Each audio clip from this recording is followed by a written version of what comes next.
আসসালামু আলাইকুম। আবার একটা লাইটের কাজে ভিডিও নিয়ে আসলাম। দেখেন, এটা lithium battery, lithium phosphate battery. দেখেন, লাইটটা আমরা তৈরি করছি ব্লু গাম মেরে এবং অনেক শক্ত করে, এবং দেখেন এসএমডি বাল্ব দিছি যে, তারপর charging point, charging indicator, IPS switch. এই সুইচটা অনেক দিন টিকসই করে, এবং বাতিটা 5 ওয়াট রেস্টিং করে দিছি। দেখেন দেখেন এই যে 5 ওয়াট রেস্টিং করে দিছি ওই ভিতরে। তার জন্য এই বাতিটা কোনো সময় বলটা কাটবে না। এবং দেখেন কিরম পরিমাণ হলক হয়, দেখেন অনেক হলক। এই দেখেন কতটা হলক, দেখেন কতটা হলক। এবং আমার লাইটটা পুরো কমপ্লিট আছে।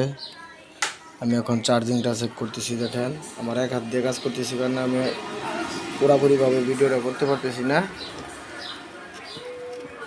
তার জন্য পিনটা লাগিয়ে নিলাম। দেখেন এই যে চার্জ উঠতেছে।